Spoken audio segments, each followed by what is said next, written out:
In the quiet California nights of the mid-70s, when the streets still carried the sound of radios from open windows, and families believed they were safe behind locked doors, something unseen began to move in the suburbs. A shadow that slipped between houses. A man who watched from the dark before he struck people did not know it yet.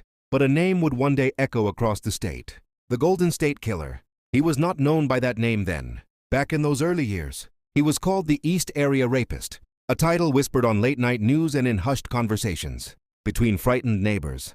He began around Sacramento's small neighborhoods, where lawns were trimmed and people waved at one another. Soon, the safety they believed in would vanish. One break-in after another. Police reports stacking up. Women alone in their homes, awoken by a flashlight in their eyes. A man with a mask and a whisper demanding obedience. Nobody could see his face, but they remembered his voice. Low, controlled, cold. He would tie his victims. He would move with precision, as though he had rehearsed every step.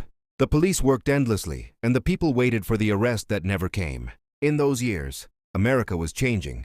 The war had ended. The economy was uncertain. Families were trying to rebuild their quiet lives.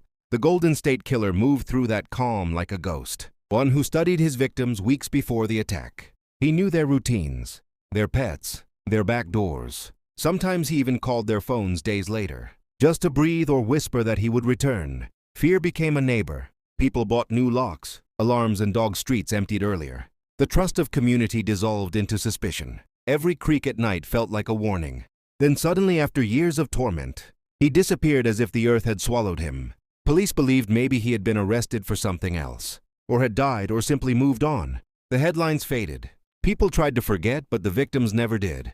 The memory of that masked man stayed carved in their minds, and for many years California lived with an open wound. A mystery that refused to close. Decades passed, technology evolved, detectives retired. New ones took over the old files covered in dust labeled unsolved rape, unsolved murder, each with faces and names behind them. Then in the early 2000s, a new term entered the world, DNA profiling, and with it came hope that the ghost of the past could be caught. But the killer still had no name.